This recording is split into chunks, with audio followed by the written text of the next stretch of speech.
नमस्कार दोस्तों, सीसी के लाइव रिसेट लेक्चर में आप सभी का स्वागत है। मित्रों, आज के इस सेशन में हम बात करेंगे सूर्य नमस्कार एक वैज्ञानिक विवेचन पर। हमारा आज का विषय बहुत ज़्यादा अहम है। अक्सर आपको हम ये कहते हैं या आप सुनते हैं कि सूर्य नमस्कार करना चाहिए क्योंकि सूर्य नमस्कार के बहुत सारे लाभ हैं। तो मित्रों, आज हम आपको बताएंगे कि सूर्य नमस्कार करने के क्या लाभ हैं।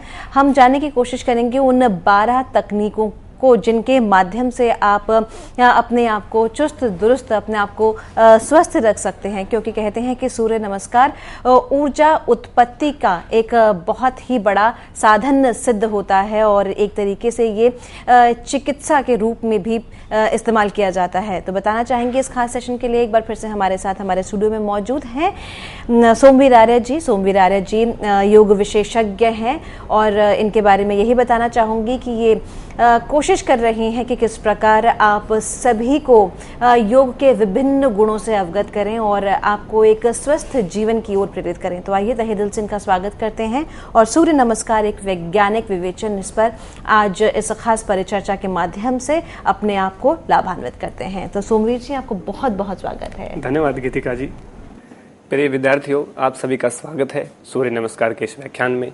आज हम चर्चा करेंगे कि किस प्रकार से सूर्य नमस्कार की पद्धतियां अपनानी चाहिए, किस प्रकार सूर्य से हमें ऊर्जा प्राप्त होती है, किस प्रकार सूर्य नमस्कार को हम एक चिकित्सा के रूप में प्रयोग कर सकते हैं, किस प्रकार हम उसको एक ऊर्जा के स्रोत के रूप में प्रयोग कर सकते हैं, किस प्रकार अपने शरीर को स्वस्थ रख सकते हैं, किस प्रकार अपनी नाड़ियों का संतुलन हम कर सकते हैं, किस प्रकार से अपने शरीर के कड़ेपन से मुक्ति हम प्राप्त कर सकते हैं, किस प्रकार से हमारे शरीर में फ्लेक्सिबिलिटी हम लेके आ सकते हैं, किस प्रकार से हमारे शरीर के जितने भी 7 चक्र हैं, जो ऊर्जा की उत्पत्ति के जो केंद्र हैं, उनको किस प्रकार से हम जागृत कर सकते हैं, किस प्रकार से अपने ऊर्ध्वगति हम कर सकते हैं अपने जीवन की, किस प्रकार से सूर्य नमस्कार करना चाहिए, इसका एक वैज्ञानिक विवेचन की व्याख्या हम आपके सामने अभी करेंगे।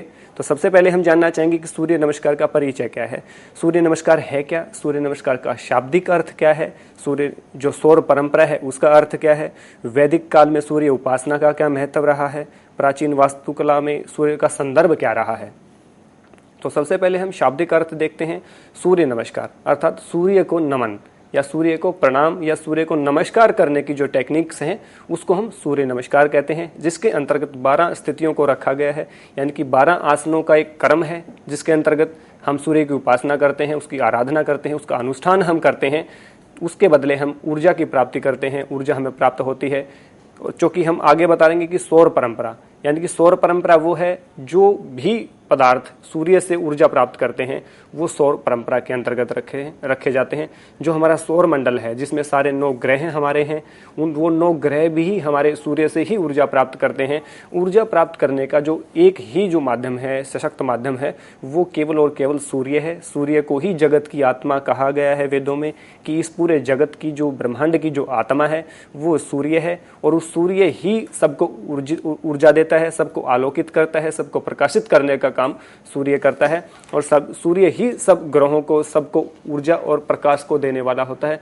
सबके प्रति मित्रता का भाव सूर्य रखता है, सबको आलोकित करने का भाव सूर्य करता है, सबको उद्दीपन, हमारे जो चक्र हैं उनको उद्दीपन करने का जो कार्य है वो भी सूर्य के माध्यम से किया जाता है। इस प्रकार हमने जाना कि सौर परंपरा क्या है।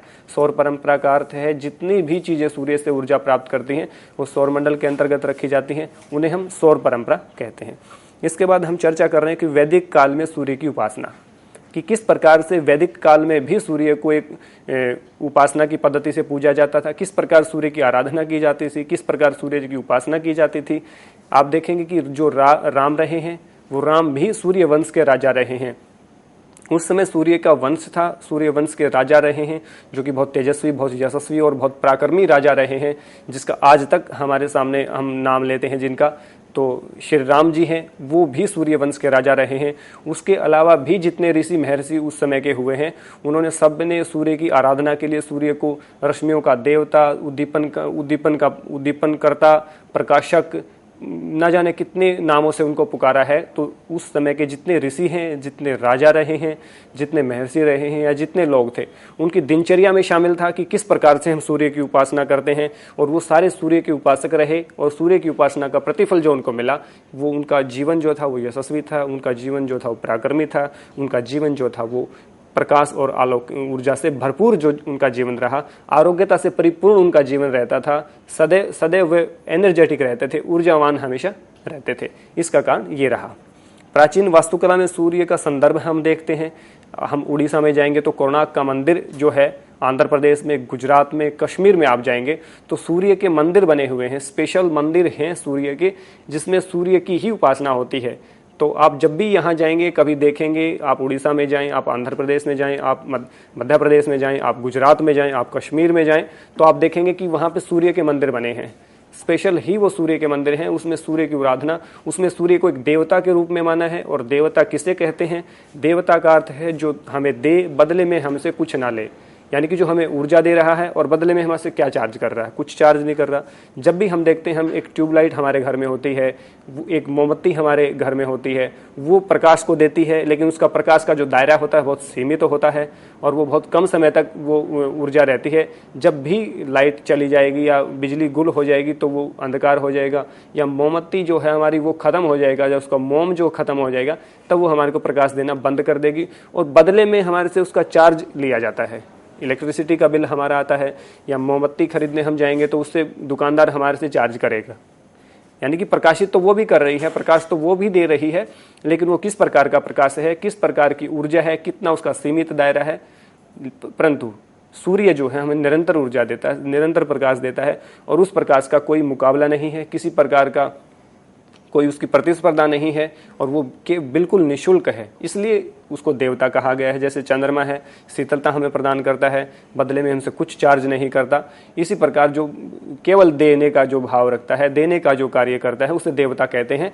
और देवता देता है, इसलिए सूर्य को देवता के रूप में माना है, इसीलिए उनके मंदिर बने हुए हैं। तो इसलिए एक वैज्ञानिक विवेचन है कि प्राचीन काल में, वैदिक काल में भी सूर्य की उपासना हुई है और प्राचीन वास्तुकला के संदर्भ में भी हमारे। और यही नहीं, आप मिस्र में देखोगे, मिस्र के पिरामिड आपने देखे हैं जो कि 7 अजूबों में शामिल हैं, कि मिस्र के जो पिरामिड हैं उन्होंने क्या किया कि उस तरह से उन पिरामिडों का निर्माण किया है कि सूर्य की मैक्सिमम ऊर्जा उनके ऊपर पड़े।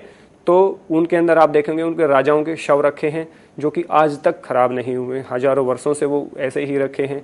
इसका अर्थ है कि जब सूर्य हमें प्रकाशित करता है, सूर्य हमें प्रकाश देता है, यदि सूर्य की किरणों का सही प्रयोग किया जाए, यदि उसकी टेक्निक अच्छी वैज्ञानिक विधि से उस टेक्निक का उपयोग किया जाए, तो हम बहुत सारी चीज़ों को खराब होने से बचा सकते हैं।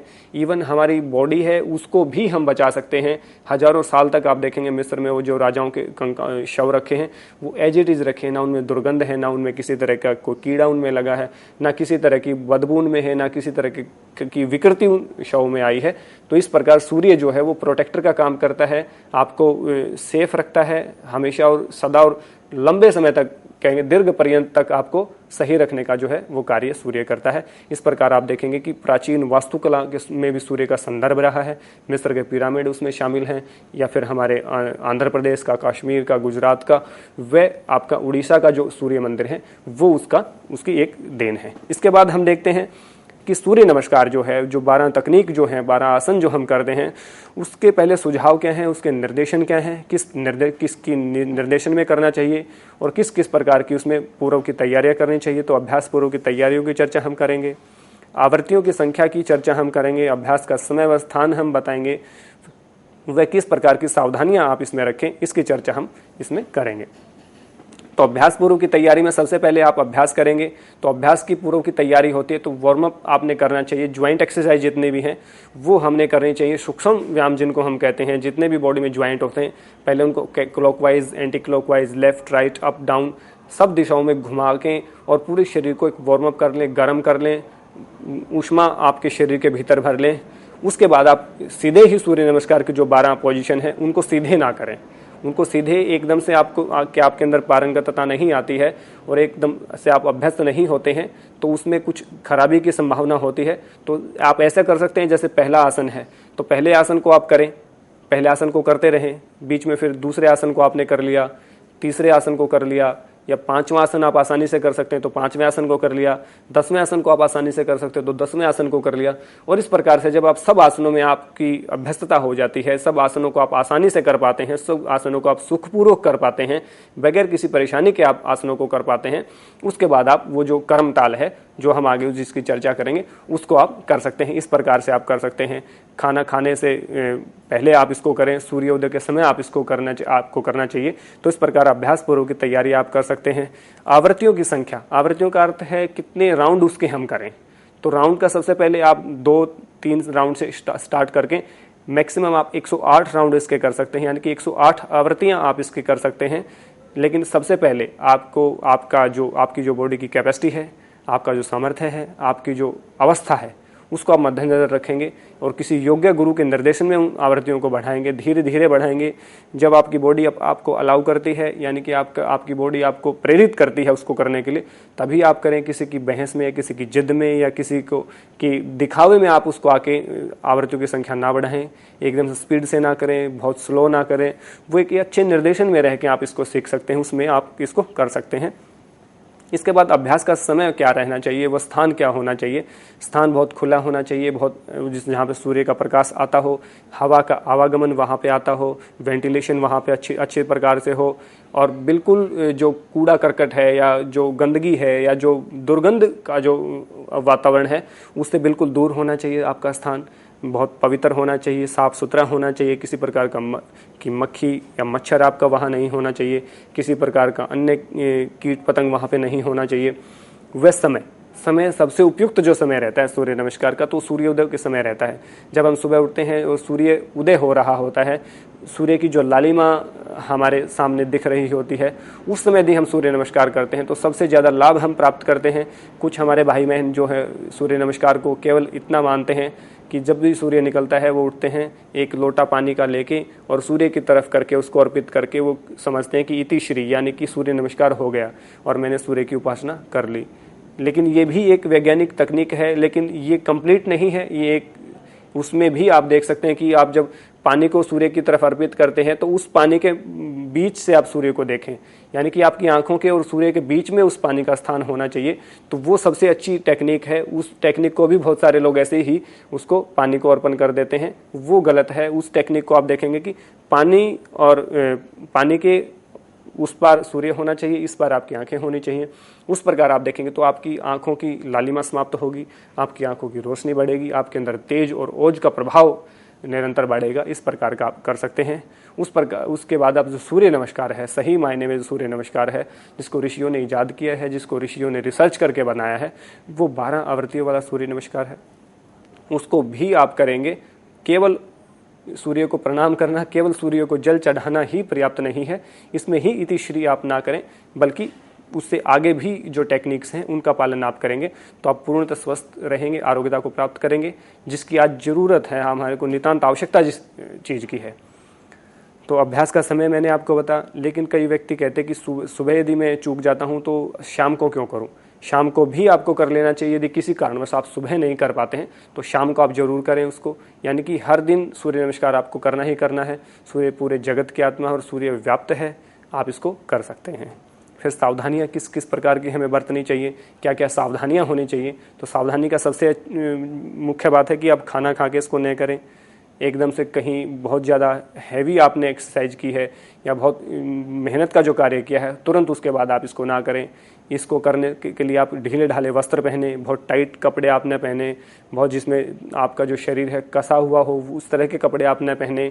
आपका पेट साफ होना चाहिए, यानी कि शौच आदि क्रियाओं से निवृत्त आप होने चाहिए, और किसी प्रकार का रोग आपको नहीं होना चाहिए, यानी कि जो बहुत सारी असाध्य बीमारियां जो होती हैं, जैसे आपको हृदयघात हुआ है या आपको ब्रेन हेमरेज हुआ है या आपको किसी और तरह का कोई आपका बड़ा ऑपरेशन यदि आपका हुआ है किसी डिजीज़ का, तो भी आप इसको न करें। किसी योग्य गुरु के निर्देशन में आप इसको करें, और इसके करने के तुरंत बाद आप शवासन का अभ्यास जरूर करें, क्योंकि इसमें पूरी एनर्जी आपकी खर्च होती है, पूरा ऊर्जा का काम आपका होता है। तो इसके बाद आपको सूर्य नमस्कार के बाद आपको शवासन का अभ्यास जरूर करना चाहिए। इस प्रकार की आप सावधानियां सूर्य नमस्कार के अंतर्गत रख सकते हैं। इसके बाद हम देखेंगे सूर्य नमस्कार का क्रम क्या है, तो हम चित्रों के माध्यम से आपको समझाएंगे। ये सबसे पहले जो आप चित्र देख पा रहे हैं, ये प्रणाम आसन है। सबसे पहला जो आसन है ये प्रणाम आसन है। इस प्रकार हम प्रणाम करते हैं सूर्य को सबसे पहले, और प्रणाम से हमारा जो है समर्पण का भाव पैदा होता है। जब भी हम किसी को हाथ जोड़ते हैं, अपने बड़े को हाथ जोड़ते हैं, अपने गुरुजन को हाथ जोड़ते हैं, अपने से सुपीरियर को हम हाथ जोड़ते हैं, प्रणाम करते हैं, तो उसी प्रकार सूर्य हमारे से सुपीरियर है, हमसे बड़ा है और हमें ऊर्जा को देने वाला है, हमारा देवता है। तो उसको प्रणाम आसन यानी कि उसके प्रति समर्पण का भाव हमारा होना चाहिए। बहुत सारे लोग कहते हैं कि इस आसन में क्या है, हम सीधा दूसरा करते हैं जिसमें शरीर हमारा खींचेगा, लेकिन मैं आपको कहना चाहूँगा कि समर्पण भाव की सबसे नितांत आवश्यकता आज हमारे जीवन में है। समर्पण भाव के बिना आप किसी चीज़ को कर ही नहीं सकते, और सूर्य नमस्कार में जब तक आपका समर्पण नहीं होगा, जब तक आपकी श्रद्धा सूर्य के अंदर नहीं होगी, तब तक प्रणाम आसन आप नहीं करेंगे, तब तक ये आप चीज़ें आपके अंदर नहीं आएंगी। और धैर्य को देने वाला आसन है, आपके अंदर धैर्य आएगा इसके करने से। दूसरा हम क्रम देखते हैं हस्तोत्तान आसन, यानी कि हस्त उत्तान आसन इसको कहते हैं। आप अपने शरीर को पूरा पीछे लेके जाते हैं, श्वास को भरते हुए अपने दोनों हाथों को इंटरलॉक करते हैं और पूरा पीछे श्वास को भरते हुए जाते हैं। इस प्रकार हम करते हैं हस्तोत्तान आसन। इसके बाद हम तीसरा आसन जो देखते हैं वो है पाद हस्त आसन। अपने पूरे शरीर के श्वास को बाहर छोड़ते हुए आगे आते हैं और अपने नीचे पैरों के साथ में अपने हाथों को सटाते हैं, और जो अपना सिर है, जो अपनी गर्दन है, उसको अपने घुटनों के पास लेके आते हैं। इस प्रकार आप पाद हस्त आसन करते हैं। इसके बाद हम देखते हैं चौथा जो आसन है अश्व संचालन, यानी कि बाएं पैर को आप आगे रखते हैं, दायां पैर आपका बिल्कुल पीछे जाता है, गर्दन और जो कंधे होते हैं आपके बिल्कुल पीछे की ओर मुड़े होते हैं। अश्व संचालन आसन, इस प्रकार ये चौथी पोजीशन है। पांचवी पोजीशन देखेंगे आप पर्वत आसन।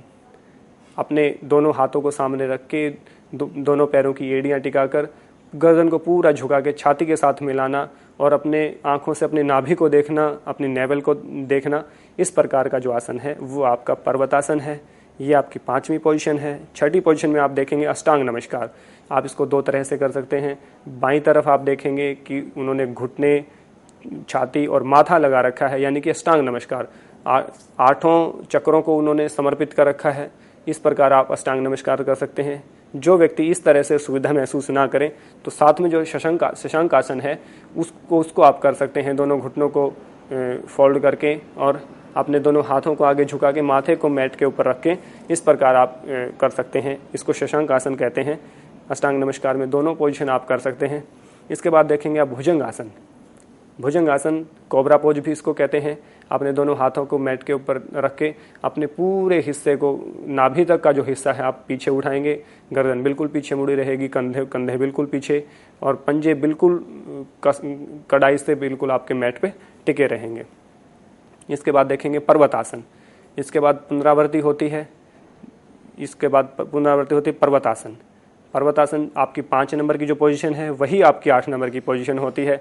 उसके बाद आप देखेंगे कि जो 9 नंबर की पोजीशन होती है अश्व संचालन, वो ही आपकी 4 नंबर की पोजीशन होती है। केवल इसमें इतना फर्क है, उसमें पहले दायां पैर पीछे था, इसमें अब बायां पैर पीछे है। यानी कि वो पहले बायां पैर आगे था और दायां पैर पीछे, अब इसमें दायां पैर आगे है और बायां पैर इसमें हम पीछे रखते हैं। इस प्रकार से आप इसको कर सकते हैं, अश्व संचालन। इसके बाद हम 10वां जो आवृत्ति है, 10वीं जो पोजीशन है वो है पाद हस्तासन, जो कि 3 वाली पोजीशन है। इसके बाद हम देखेंगे हस्तोत्तान आसन, यानी कि जो 2 वाली जो आपकी पोजीशन थी वही आपकी 11 वाली पोजीशन रहेगी। इसके बाद हम देखते हैं 12 प्रणाम आसन, यानी कि फिर से समर्पण भाव और उसको प्रणाम, बारंबार उसको प्रणाम हम करते हैं। धैर्य की उत्पत्ति इस आसन से हमारी होती है। इस प्रकार हम देखते हैं। इस प्रकार इस आगे स्लाइड में हम देख रहे हैं कि सूर्य द्वारा चक्रों का जागरण, कि चक्र क्या है सबसे पहले हम ये देखेंगे, फिर शरीरस्थ चक्रों की जो स्थिति होती है उसको हम देखेंगे। चक्र क्या है? चक्र हैं जो हमारे शरीर में ऊर्जा को जो केंद्र हैं, जो ऊर्जा केंद्र हैं हमारे शरीर में, जो ऊर्जा को की उत्पत्ति के केंद्र हैं और ऊर्जा को ट्रांसफ़र करते हैं और ऊर्जा को एक उद्दीपन का कार्य करते हैं, उनको अतिशय केंद्र भी हम कहते हैं, उनको हम चक्र कहते हैं। और हमारे शरीर में 7 चक्र होते हैं।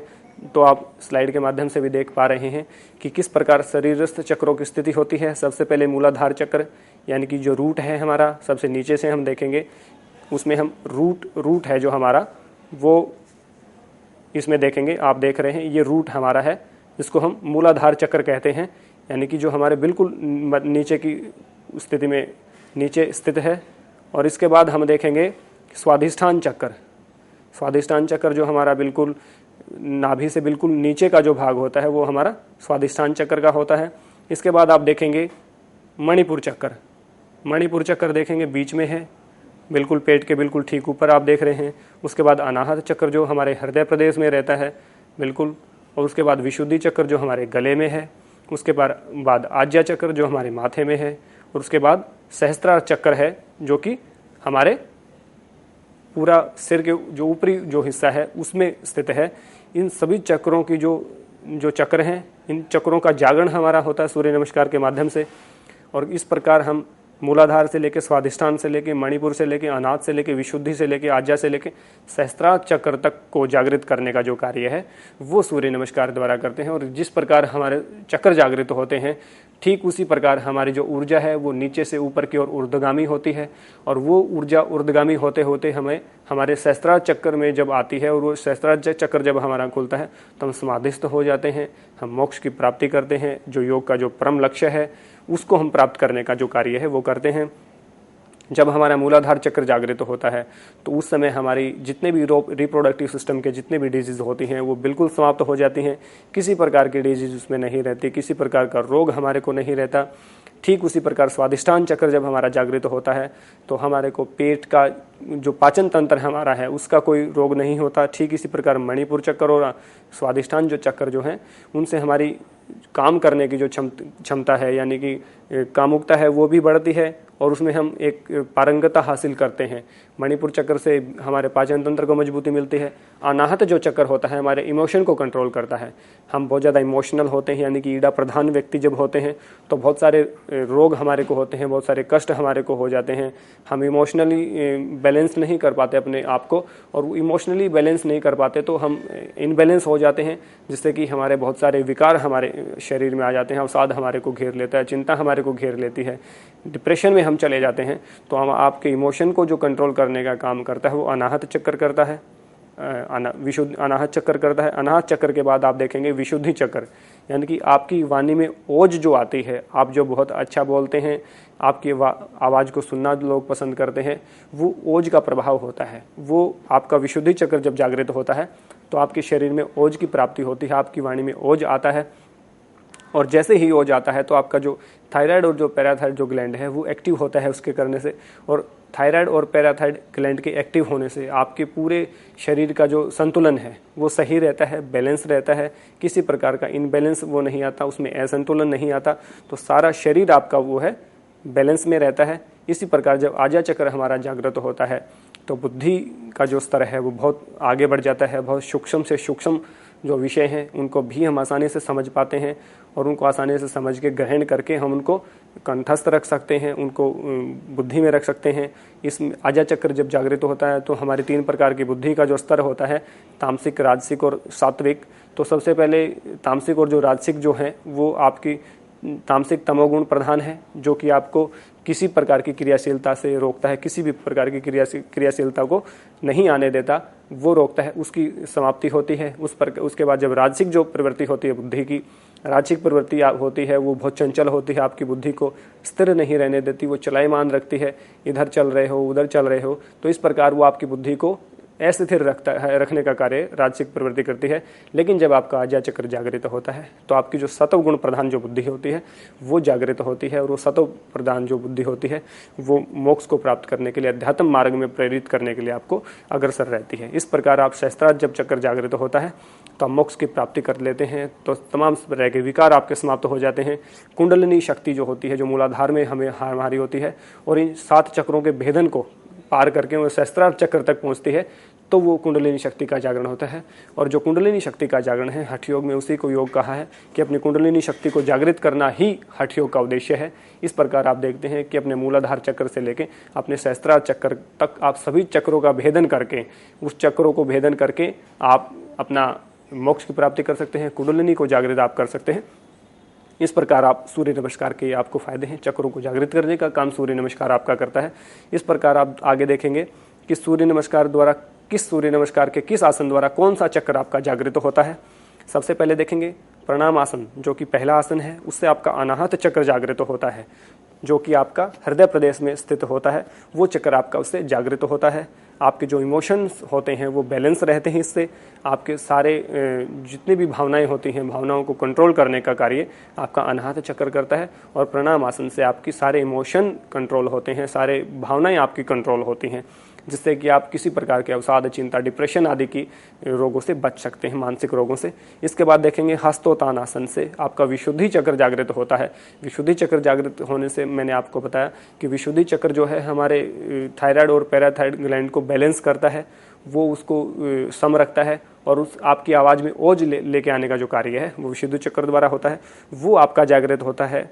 उसके बाद पाद हस्तासन से आपका स्वादिष्टान चक्र जागृत होता है, जिससे आपकी रिप्रोडक्टिव सिस्टम के रोग भी भागते हैं और आपके पाचन तंत्र भी आपका मजबूत होता है और उदर आपका बहुत अच्छा रहता है इसके करने से, स्वादिष्टान चक्र के जागृत होने से। इसके बाद हम देखेंगे अश्व संचालन आसन। अश्व संचालन आसन से आपका आज्ञा चक्र जागृत होता है, जिससे आपकी बुद्धि का विकास होता है। आपकी बुद्धि सत्वगुण प्रधान होती है, आपके बुद्धि का जो तमोगुण और रजोगुण है वो समाप्त होता है। इस प्रकार हम देखेंगे पर्वत आसन से आपका फिर से विशुद्धि चक्र जागृत होता है, जिससे आपका थायराइड और पैराथायराइड ग्लैंड एक्टिव रहता है, बैलेंस रहता है। इसके बाद देखेंगे अब अष्टांग नमस्कार जो है, उससे आपका जो मणिपुर चक्र है, यानी कि जो आपका पाचन तंत्र है वो सही रहता है। किसी प्रकार का पाचन तंत्र का रोग आपको नहीं होता, किसी प्रकार का दोष आपके शरीर में नहीं रहता। इस प्रकार आप देखेंगे कि भुजंग आसन से आपका फिर से स्वादिष्टान चक्र जागृत होता है और आपको स्वादिष्टान चक्र आपका मजबूत होने से आपका पाचन तंत्र व आपका रिप्रोडक्टिव सिस्टम के रोग आपको नहीं होते और वो आपको मजबूत बनाता है। इस प्रकार से हम देखते हैं कि किस प्रकार से हम अपने चक्रों को जागृत करते हैं। भुजंग आसन के बाद फिर जैसे आपका पर्वतासन आएगा, तो पर्वतासन का हमने पहले बताया कि विशुद्धि चक्र जागृत होगा, क्योंकि 7 ही आसन इसमें मुख्य रूप से होते हैं। उसके बाद उसकी पुनरावृत्ति होती रहती है। उसके बाद हम भुजंगासन के बाद हम पर्वतासन हम देखेंगे, फिर अश्व संचालन आसन आएगा, उसके बाद पाद हस्तासन आएगा, उसके बाद हस्तोत्तानासन आएगा, उसके बाद प्राणायाम आसन का वर्णन हम इसमें करते हैं। तो इस प्रकार से हमारे सारे चक्र जागृत करने का जो कार्य है वो सूर्य नमस्कार के द्वारा होता है। तो इस व्याख्यान में इतना ही। आगे व्याख्यान में हम आपको बताएंगे प्राणायाम को पूरी विधि और पूरा आपका मंत्र क्या रहेगा, उसमें स्थिति क्या रहेगी, उसकी चर्चा हम अगले व्याख्यान में करेंगे। तब तक के लिए आपको नमस्कार।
प्रिय विद्यार्थियों, एक बार फिर स्वागत है आपका सूर्य नमस्कार एक वैज्ञानिक विवेचन व्याख्यान में। आपका एक बार फिर से स्वागत है।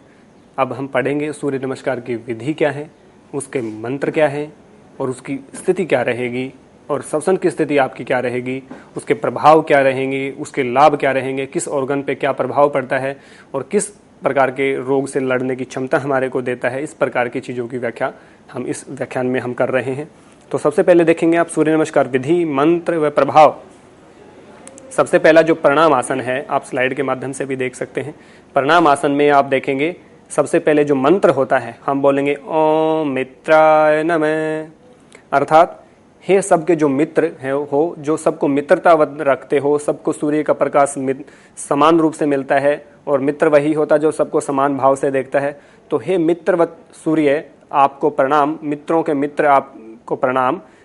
यानी कि सबके मित्र को प्रणाम हम करते हैं। इस प्रकार के मंत्र का पाठ करके आप दोनों हाथों को जोड़ के प्रणाम आसन में खड़े होते हैं। दोनों हाथ जो होते हैं आपके अनाहत चक्र पे होते हैं, यानी कि जो आपका हृदय प्रदेश होता है उसके पास में आपके दोनों हाथ होते हैं। दोनों पैरों को आप मिला के रखते हैं। आंखें आप इसमें बंद रखें। बिल्कुल शांत और शांतचित्त होकर सूर्य की उपासना हम करते हैं। तो सबसे पहले प्रणाम करते हैं कि जिसकी भी उपासना हम करते हैं उसका प्रणाम हम करते हैं। तो इसमें हम ओम मित्राय नमः का उच्चारण करके, यानी कि सबके मित्र को प्रणाम, और जो इसमें श्वसन की जो स्थिति रहेगी वो सामान्य रहेगी। श्वास आप ले रहे हो, छोड़ रहे हो, श्वास और प्रश्वास की जो क्रिया है वो बिल्कुल सामान्य रहेगी। स्थिति आप देख रहे हैं किस प्रकार आप बिल्कुल सीधे और बगैर हिले डुले खड़े रहेंगे। इस प्रकार ये पहली स्थिति है। इसका प्रभाव क्या पड़ता है? आपके अंदर पेशेंस इंक्रीज होता है, यानी कि धैर्य की उत्पत्ति आपकी इस आसन के करने से होती है।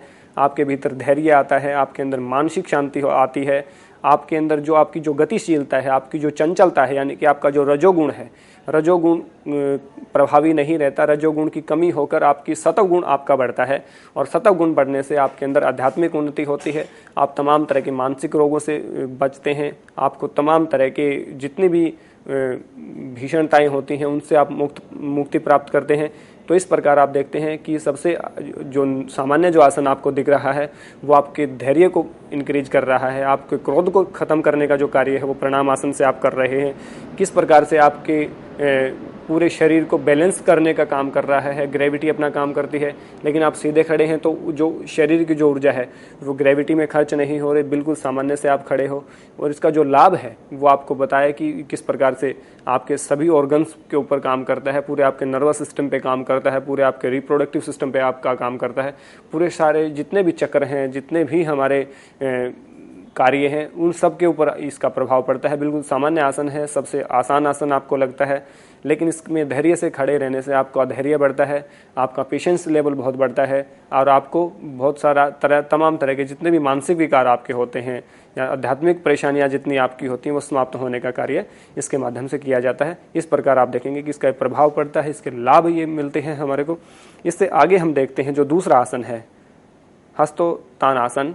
इसमें हम मंत्र जो बोलेंगे, ओम रवे नमः, अर्थात जो प्रकाशवान है, जो प्रकाशक है, जो सबको आलोकित करने का काम करता है, जो सबको प्रकाशित करने का जो काम करता है, उसको रव्य कहते हैं। तो इस प्रकार से इस मंत्र का पाठ करेंगे। उसके बाद श्वसन इसमें क्या रहेगा, श्वास की क्या स्थिति रहेगी। तो आप एक नियम हमेशा याद रखें, जब भी आप बैक बेंडिंग करते हैं, यानी कि पीछे मुड़ने का जो आसन करते हैं, किसी भी प्रकार का आसन है, उसमें आप श्वास को भीतर भरेंगे और उस आसन की स्थिति में पहुंचेंगे। और जब आप आसन की स्थिति में पहुंच जाते हो उसके बाद आप श्वास को सामान्य रख सकते हैं, यानी कि सामान्य आप श्वास पर श्वास को ले रहे हो, छोड़ रहे हो, इस प्रकार की गति आप श्वास की रख सकते हैं। लेकिन जब आप पीछे जाते हैं, ये जैसे कि आप इस आसन को देख रहे हैं, इसको अर्धचंद्र आसन भी हम कहते हैं, हस्तोत्थान आसन भी इसको हम कहते हैं। इसमें हम पीछे की ओर मुड़े हैं, तो श्वास को फेफड़ों में भर के आप पीछे जाएंगे और इसमें पैरों को बिल्कुल मिला के रखेंगे। जो आपकी जो बाजू हैं वो आपके कान के साथ से सटी हुई होनी चाहिए, और आपके जो दोनों हाथ हैं वो दोनों हाथ इंटरलॉक होने चाहिए, और इस प्रकार से पूरा शरीर आपका जो है खिंचा हुआ होना चाहिए। ये आपकी स्थिति होनी चाहिए। इसका प्रभाव सबसे पहले हम देखते हैं कि डाइजेस्टिव सिस्टम के ऊपर इसका प्रभाव पड़ता है, मूलाधार चक्र के ऊपर इसका प्रभाव पड़ता है। आप देख पा रहे हैं किस प्रकार हमारा जो शरीर है वो पूरा एक धनुष की तरह आप देख रहे हैं, ये खिंचा हुआ है। तो जो हमारी मेरु है, यानी कि जो मेरुदंड है, यानी कि जो कमर का जो भाग है वो हमारा मजबूत बनता है। ये कमर हमारी यहाँ से मजबूत बनती है। जितने भी बैक पेन आपको होती है, यानी कि कमर दर्द में ये आसन बहुत प्रभावी होता है और ये कमर दर्द को समाप्त करने का काम करता है। देखते हैं आप, हमारे लंग्स पूरे एक्टिव हो रखे हैं, पूरे लंग्स खुले हुए हैं, तो लंग्स की कैपेसिटी बढ़ती है, यानी कि उसकी फैलने की और सिकुड़ने की जो क्षमता है वो इस आसन से बढ़ती है। यानी कि हमारा रेस्पिरेटरी सिस्टम इससे एक्टिवेट होता है और हमारे रेस्पिरेटरी सिस्टम पर बहुत ही अच्छा प्रभाव इस आसन से पड़ता है। दूसरा हम देखते हैं कि ये जो साइड का जो हिस्सा है ये पूरा खिंचा हुआ है, तो हमारी वी शेप आने का जो काम है बॉडी में हम चाहते हैं, सब व्यक्ति चाहते हैं कि मेरी बॉडी भी वी शेप रहे, मैं अच्छा दिखूं। मैं अच्छा दिखने के लिए आपको क्या करना चाहिए, आप इस आसन को करते हो तो आपकी साइड से वी शेप रहेगी।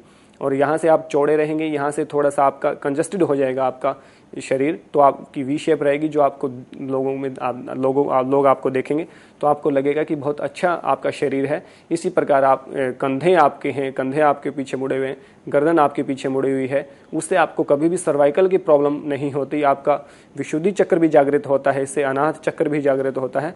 इस प्रकार आप देखेंगे कि पूरा बैक बेंडिंग का आसन है, पूरा आपके रेस्पिरेटरी सिस्टम से लेकर डाइजेस्टिव सिस्टम को एक्टिवेट करता है, आपके मूलाधार चक्र को जागृत करता है। आपका जो कमर है, बैक पेन में सबसे अच्छा उपयोगी आसन ये है। और दूसरा हम सर्वाइकल में देखें, सर्वाइकल में बहुत अच्छा आसन है। लंग्स की कोई प्रॉब्लम है, फेफड़ों की कोई विकृति आपके शरीर में है, तो उसके लिए भी ये आसन बहुत उपयोगी है। इस प्रकार आप इस आसन को करें। धीरे धीरे आंखें इसमें खुली रखें, आंखें बंद न करें, और आसन में जाने के बाद श्वास और प्रश्वास की जो क्रिया है उसको सामान्य आप रखेंगे। इसके बाद हम देखते हैं पाद हस्त आसन। पाद हस्त आसन में देखते हैं हम अपने पूरे शरीर को आगे की तरफ झुकाते हैं। इससे पहले हम इसका मंत्र पाठ करते हैं। इसका मंत्र क्या है? ओम सूर्याय नमः, अर्थात समस्त क्रियाओं के प्रेरक, यानी कि जो समस्त क्रियाएं हमारे ब्रह्मांड में हो रही हैं उनको जो प्रेरणा देने का जो कार्य है, उनको जो प्रेरित करने का जो कार्य है वो सूर्य का है। तो समस्त क्रियाओं के प्रेरक को प्रणाम, इस प्रकार हम इसमें मंत्र का पाठ करते हैं। उसके बाद हमारा जो श्वसन रहता है, यानी कि श्वास रहता है, श्वास की गति यानी कि बाहर रहती है, एक्सेल हम इसमें करते हैं। पूरे श्वास को बाहर निकाल कर पूरे शरीर को आगे झुकाकर अपने हाथों से अपने पैरों की एड़ियों को पकड़ते हैं, और अपने जो गर्दन है, जो आपका जो माथा है, आपका जो सिर है, उससे हम घुटनों पे लगाने का प्रयास इससे करते हैं। इस आसन का नाम है पाद हस्त आसन। हैंड टू फीट पॉज भी हम इसको कह सकते हैं। पाद हस्त आसन या हैंड टू फीट पॉज इसको हम कहेंगे। इस आसन में आप देखेंगे कि श्वसन बाहर निकलने के बाद हमारा जो उदर है वो बिल्कुल हमारा चिपक जाता है, यानी कि आपको ओबेसिटी की प्रॉब्लम नहीं रहती, किसी प्रकार का आपको मोटापे का कोई रोग नहीं होता। और मोटापा अपने आप में एक रोग है, और मोटापा बहुत सारे रोगों की जननी भी कहा गया है। तो आपका मोटापा इससे खत्म होता है, और आपका इससे रिप्रोडक्टिव सिस्टम भी एक्टिवेट होता है, और आपके चेहरे पे लाली आती है, तेज आता है, ओज आता है, आपके बाल काले होते हैं, घने होते हैं, सघन होते हैं, मुलायम होने का कार्य ये करते हैं। आपकी आंखों की रोशनी इस आसन से बढ़ती है, आपकी बुद्धि की क्षमता इस आसन से बढ़ती है, आपकी हार्ट और लीवर और किडनी की कैपेसिटी इससे बढ़ती है। इस प्रकार आप देखेंगे कि इस आसन से बहुत सारे लाभ आपको प्राप्त होते हैं। इस आसन को करेंगे धीरे धीरे से श्वास को बाहर छोड़ते हुए, और इसी प्रकार फिर इस आसन को जब छोड़ते हैं तो श्वास लेकर आप उठें। इस प्रकार तीसरा आसन हमने डिफाइन किया, पाद हस्त आसन। इसके बाद देखते हैं कि अश्व संचालन आसन जो है वो आप देख रहे हैं। अपना बायां पैर आगे मोड़ के रखेंगे बिल्कुल पूरा, उसकी काफ मसल और थाई को आप टच करके रखेंगे। दोनों हाथों को आप साइड में रखेंगे, कंधे आपके बिल्कुल खुले होंगे, गर्दन आपकी पीछे मुड़ी हुई होगी, और उसके बाद आपका जो दूसरा जो पैर है वो बिल्कुल पीछे देखेंगे कि पूरा फ्लैट है आपका पीछे, यानी कि इस पैर का जो ये साइड का जो हिस्सा है, इससे आपका एक्स्ट्रा जो फैट है वो ख़त्म होता है, आपके पेट एक्स्ट्रा ख़त्म होता है, लंग्स की कैपेसिटी फिर से आपकी बढ़ रही है, गर्दन की कैपेसिटी आपकी बढ़ रही है, सर्वाइकल की किसी प्रकार की प्रॉब्लम आपको नहीं रहती। इस प्रकार आप देखेंगे कंधे आपके बिल्कुल पीछे की तरफ हैं। ये आपका अश्व संचालन आसन है। इसमें मंत्र रहेगा ओम भानवे नमः, अर्थात जो प्रदीप्त होने वाला है, जो अंधकार से प्रकाश की तरफ हमारे को ले जाने वाला जो सूर्य है उसको प्रणाम। यानी कि गुरु का काम जो है वो, गुरु क्या काम करता है? गुरु हमें अंधकार से प्रकाश की तरफ लेके जाता है। इसी प्रकार हमारे अंधकार को दूर करने का कार्य भी सूर्य करता है, इसलिए हम उसे कहते हैं ओम भानवे नमः। इस प्रकार के मंत्र का पाठ करके इस प्रकार की आप श्वास को अंदर रखेंगे, श्वास आपका अंदर रहेगा, और जैसे ही आप आसन की स्थिति में पहुंच जाते हैं उसके बाद आप अपने श्वास को सामान्य रखेंगे। इस प्रकार आप देखेंगे कि ये स्थिति आपकी रहेगी। इससे लाभ मैंने आपको बताया, कमर दर्द में बहुत अच्छा आराम आपको देता है, साइटिका में बहुत अच्छा आराम आपको देता है, सर्वाइकल में बहुत अच्छा आराम आपको देता है। किसी प्रकार की जो लंग्स की जो विकृति आपके शरीर में आ गई है उसको आपकी दूर करता है। ओबेसिटी में, मोटापे में बहुत अच्छा काम ये आपका आसन करता है। पाचन तंत्र को दुरुस्त करने का कार्य भी इस आसन के द्वारा किया जाता है। इसके बाद आप देखेंगे पर्वत आसन। पर्वत आसन यानी कि माउंटेन पोज भी हम इसको बोलते हैं। पर्वत की भांति हम अपने शरीर को ऐसे खड़ा करते हैं बगैर हिले डुले। इसका जो मंत्र है ओम खगाए नमः, यानी कि जो आकाशगामी है, यानी कि सूर्य क्या है, आकाश में गमन करने वाला है, तो उस आकाशगामी को प्रणाम, इस प्रकार से उसको हम नमन कर रहे हैं। इसमें हम हमारा जो श्वास है वो बाहर रहेगा, बाहर श्वास को निकाल के हम अपने दोनों हाथों को साइड में टिकाकर, अपने दोनों पैरों को पीछे एड़ियाँ टिकाकर और अपने गर्दन को मोड़ते हुए, अपनी गर्दन को छाती पे लगाते हुए, यानी कि ये जालंधरबंद की स्थिति होती है। जिस प्रकार इस चित्र में आप देख रहे हैं कि ये ठोडी को बिल्कुल छाती पे लगा रखा है, इससे आपका जालंधरबंद मजबूत होता है। जालंधरबंद से आपके जितने भी मानसिक विकार हैं या बुद्धि के जितने भी विकार हैं या मानसिक जितने भी रोग हैं वो आपके समाप्त होते हैं इसके करने से। और आपकी गर्दन से ऊपर के जितना भी हिस्सा है, जैसे आपका आँखें हैं, कान हैं, आपके बाल हैं, आपकी बुद्धि है, उसका विकास होता है और उनमें किसी प्रकार के रोग की संभावना नहीं रहती। इस प्रकार आप पर्वत आसन करेंगे तो पर्वत आसन से आपका इस प्रकार से आपको पर्वत आसन के बहुत सारे लाभ आपको प्राप्त होंगे।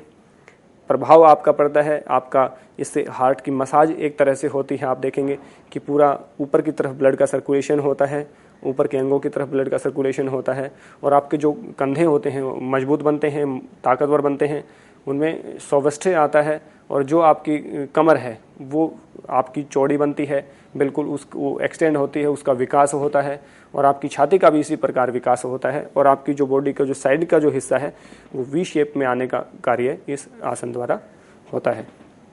इसके बाद हम देखेंगे सूर्य नमस्कार में जो छठी जो स्थिति है वो है अष्टांग नमस्कार की।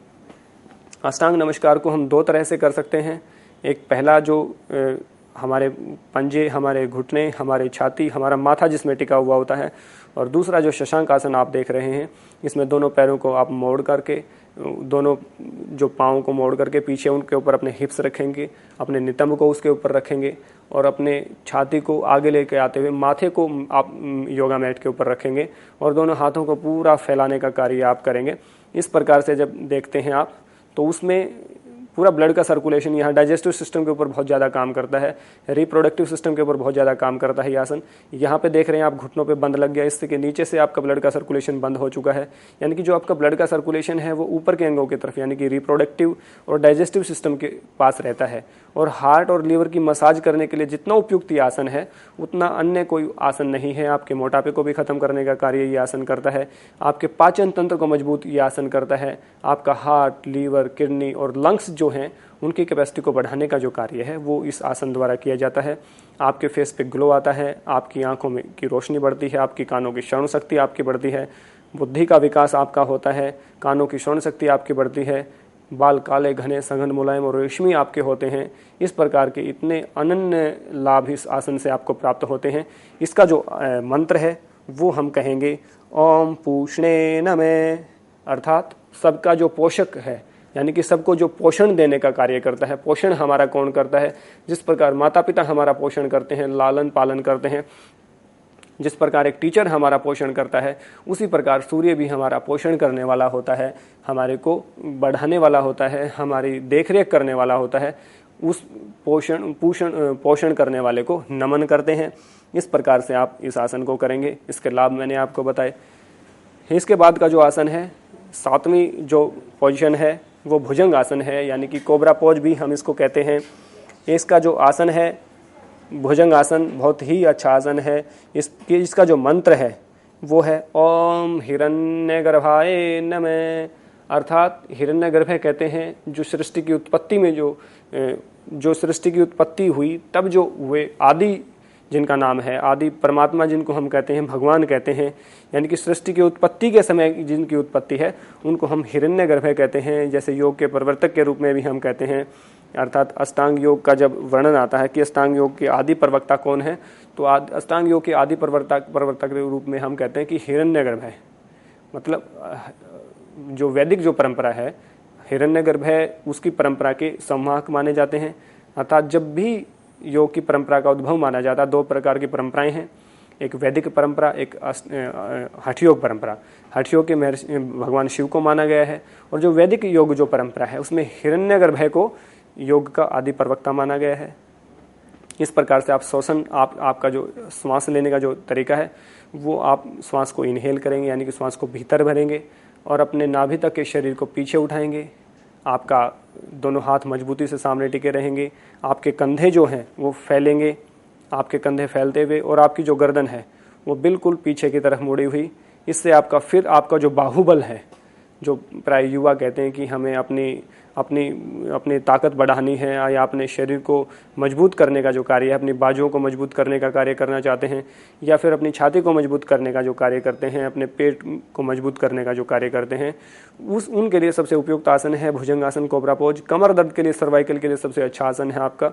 इस प्रकार से आप अपने हाथों को मजबूती से टिका के, अपनी गर्दन को पीछे करके, छाती को और हाथ कंधों को पीछे करके आप इस आसन को कर सकते हैं। इस आसन से तमाम तरह की आपकी शारीरिक दुर्बलता जो है वो दूर होती है, आपके अंदर शारीरिक मजबूती आपकी आती है, ताकत आपको प्राप्त होती है। चूँकि सूर्य नमस्कार जो है वो एक ऊर्जा है, ऊर्जा को, सूर्य नमस्कार यानी कि ऊर्जा को प्राप्त करने का एक जो सबसे सशक्त माध्यम है वो सूर्य नमस्कार है।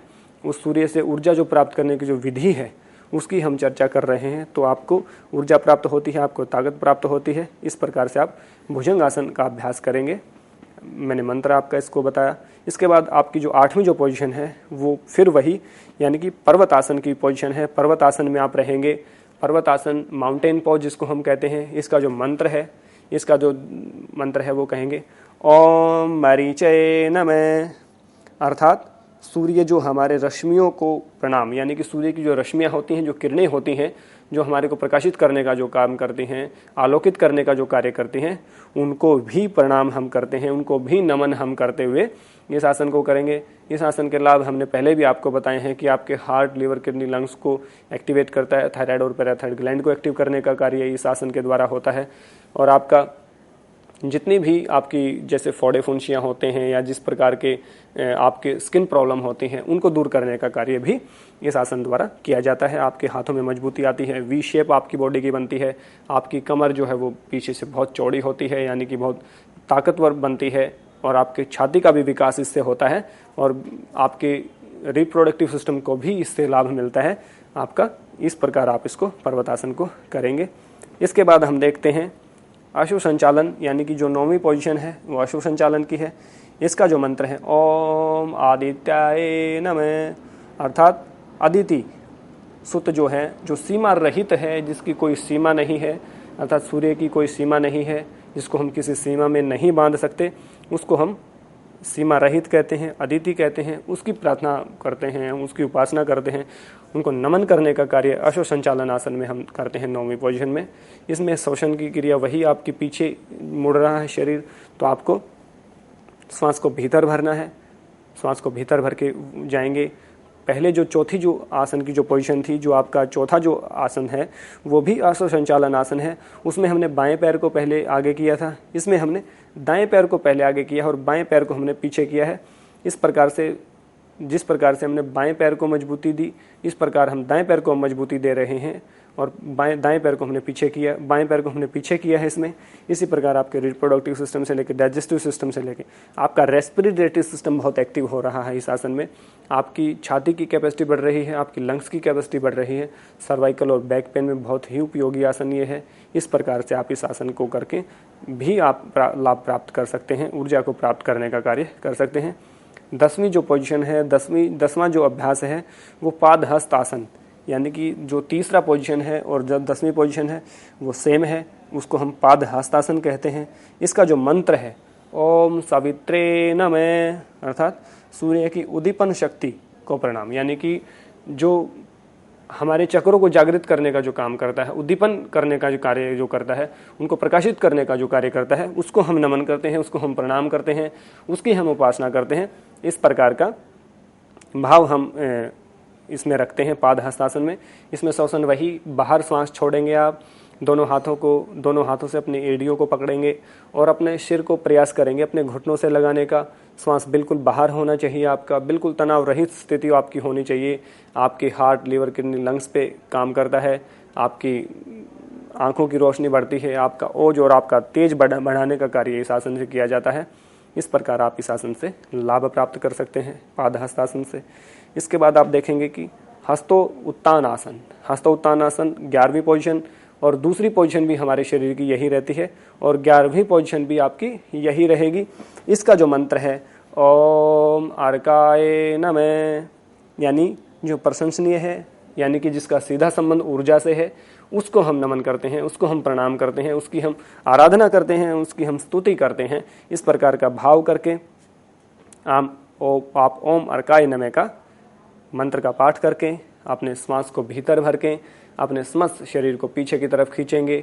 आपका नितंब तक का जो हिस्सा है वो पीछे मुड़ेगा, आपकी गर्दन बिल्कुल पीछे मुड़ेगी, कंधे बिल्कुल आपके पीछे होंगे, छाती आपकी बिल्कुल पीछे की तरफ मुड़ी हुई होगी और आप देखेंगे कि अपने जो हाथ हैं आपके कानों के साथ सटे हुए होने चाहिए और दोनों हाथों को इंटरलॉक करके आप पीछे की तरफ खींचेंगे। आंखें इसमें खुली रखनी चाहिए, कई बार चक्कर आने का खतरा आपको इसमें होता है यदि आपकी आंखें बंद होती हैं। और दोनों पैरों को मिला के इस आसन को करेंगे। आसन की स्थिति में पहुंचने के उपरांत आप इसके श्वसन का जो कार्य है वो निरंतर रख सकते हैं, जारी रख सकते हैं, उसको लेते रहें, छोड़ते रहें। इस प्रकार का कार्य आप कर सकते हैं हस्त उत्तान आसन में।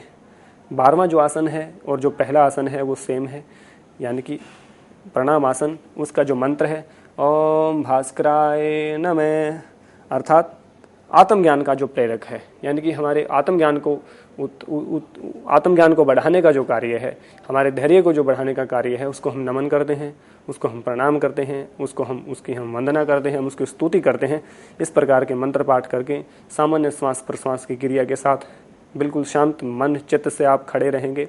दोनों पैरों को जोड़ करके, दोनों हाथों को जोड़ करके अनाहत चक्कर पे आप रखें, आंखें बंद, तनाव रहित स्थिति आपकी होनी चाहिए।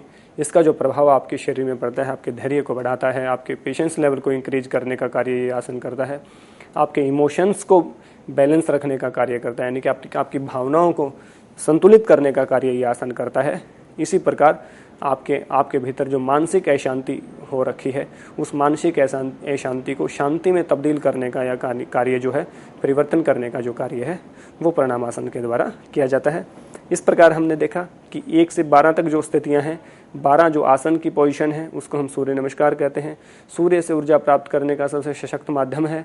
उस प्रकार हमने एक एक आसन का मंत्र हमने देखा, हमने श्वसन की स्थिति देखी क्या रहेगी, और पोजीशन जो शरीर को जो स्थिति है वो क्या रहेगी उसका देखा, उसका किस ऑर्गन पे क्या प्रभाव पड़ता है और उसका किस प्रकार के लाभ हमारे शरीर में प्राप्त होते हैं, उनकी व्याख्या हमने की। इसके बाद हम देखते हैं शवासन, अर्थात ये आसन, ये क्रिया जब आप करते हैं, कम से कम इस क्रिया को 2 या 3 राउंड से लेके आप 108 राउंड तक इसके कर सकते हैं, लेकिन किसी योग्य गुरु के निर्देशन में करें।